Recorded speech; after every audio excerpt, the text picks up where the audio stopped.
There are many children with pneumonia in Vadavika and in Indira Gandhi Hospital.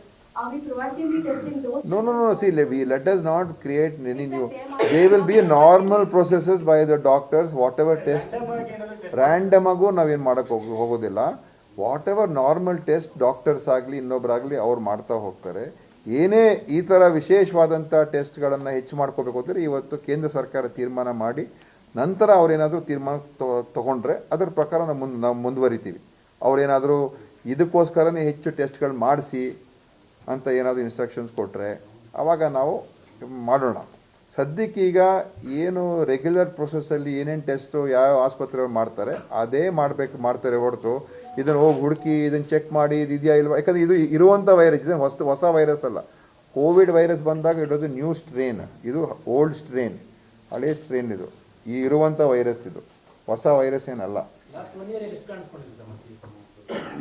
1 ಇಯರಲ್ಲಿ ಎಷ್ಟು ಕಾಣಿಸ್ಕೊಂಡಿದ್ರೆ data ನಮ್ಗೆ ಅಷ್ಟು ಸುಲಭವಾಗಿ ಸಿಗೋದಿಲ್ಲ. ಅದು ಯಾಕಂತ ಹೇಳಿದ್ರೆ ಇದು ಈ ಡೇಟಾ ಪ್ರತಿಯೊಂದು ಟೆಸ್ಟಲ್ಲೂ ಅದು ಸುಲಭವಾಗಿ ಸಿಗೋದಿಲ್ಲ. ಆದರೆ ಎಲ್ಲೂ ಕೂಡ ಇದರಿಂದ ಏನಾದರೂ ಅಪಾಯಕಾರವಾದಂಥ ಬೆಳವಣಿಗೆ ಆಗಿದೆ ಎಲ್ಲೂ ಕೂಡ ಆ ಮಾಹಿತಿ ಇಲ್ಲ. ಯಾಕಂದ್ರೆ ಈಗ HMP ಅದು ಪತ್ತೆ ಹಾಕ್ಬೇಕಂದ್ರೆ ನಾವು ಬೇರೆ ಸ್ಟ್ರೇನ್ ಬಗ್ಗೆ ಬೇರೆ ದೇಶದ ಸ್ಟ್ರೇನ್ ಹೇಳ್ತಿಲ್ಲ, ಇಂಡಿಯನ್ ಸ್ಟ್ರೇನ್ ನಮ್ಮಲ್ಲೇ ಇರುವಂತದ್ದನ್ನ ಮಕ್ಕಳಲ್ಲಿ ಅದು ನ್ಯೂಮೋನಿಯಾ ಹೋಗಿ ಸೀರಿಯಸ್ ಹೋಗಿ ಅಂತ ಈ PCR ಟೆಸ್ಟ್ ಮಾಡಿದ್ರೆ ಗೊತ್ತಾಗುತ್ತೆ. ಈಗ ಏನು ಟೆಸ್ಟ್ ಅವರು ಇದು ಮಾಡ್ತಾರೆ, ಈ ಟೆಸ್ಟನ್ನು ರೆಗ್ಯುಲರಲ್ಲೇ ಅವರು ಈಗ ಯಾರಿಗಾದರೂ ಉಸಿರಾಟ ಸಮಸ್ಯೆ ಬಂದರೆ ಕೆಲವು ಲ್ಯಾಬಿಗೆ ಕಳಿಸ್ತಾರೆ, ಅದನ್ನು ಟೆಸ್ಟ್ ಮಾಡಿಸ್ತಾರೆ. ಅದರಲ್ಲಿ ಅದೇ ಟೆಸ್ಟಲ್ಲಿ ಇದು 2 ಕಡೆ ಬಂದಿರುವಂಥದ್ದು, ಬೇರೆ ಬೇರೆ ಕಣಗಳನ್ನು ಕೂಡ ಬಂದಿರ್ತದೆ. ಅದಕ್ಕೋಸ್ಕರ ನ್ಯೂಮೋನಿಯಾಗೆ ಬಂದಾಗ, ನ್ಯೂಮೋನಿಯಾ ಸಮಸ್ಯೆ ಇದ್ದಾಗ ಅದಕ್ಕೆ ಏನೇನು ಟೆಸ್ಟ್ಗಳು ಮಾಡಬೇಕು ಅದು ಮಾಡಿಸ್ತಾರೆ. ಸೊ ನಾವು ಅದಕ್ಕೋಸ್ಕರ ಈ HMPV ಮಾಡಿ ಅಂತ ನಾವು ಹೇಳಕ್ಕೆ ಹೋಗೋದಿಲ್ಲ. ನಮ್ಮ ಹತ್ರ ಕಿಟ್ಸ್ ಇದೆ, ನಮ್ಮ ಹತ್ರ ಟೆಸ್ಟಿಂಗ್ ಕಿಟ್ಸ್ ಇರ್ತದೆ, ಟೆಸ್ಟಿಂಗ್ ಕಿಟ್ಸ್ ಇದೆ ನಮ್ಮ ಹತ್ರ. ಸೊ ಇದಕ್ಕೋಸ್ಕರ ನಾವು ಟೆಸ್ಟ್ ಈಗ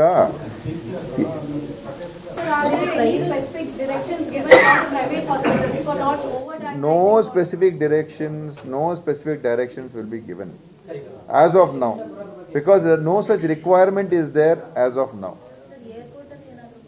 ಎಲ್ಲೂ ಕೂಡ ಆ ಥರ ಏನು ಏರ್ಪೋರ್ಟು ಚೆಕ್ ಮಾಡೋದು ಅದಕ್ಕೂ ಇದು ಆಗಿರುವಂಥವ್ರು ಏನು ಏರ್ಪೋರ್ಟಿಂದ ಬಂದಿರೋರೇನಲ್ಲ, ಇಲ್ಲಿಯವರೇ.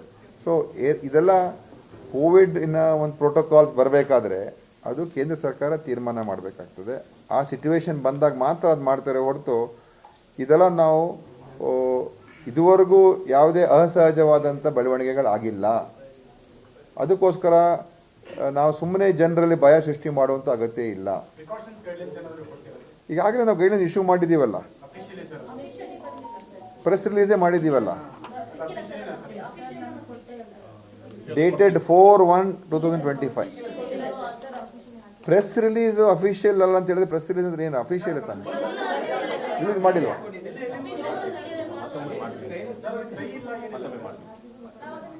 ಓ ಆ ಥರ ನೀವು ಓಕೆ ವಿತ್ ಸಿಗ್ನೇಚರ್ ಒಂದು ಮಾಡಿಸ್ತೀನಿ, ಇವತ್ತೇ ಮಾಡಿಸ್ತೀನಿ.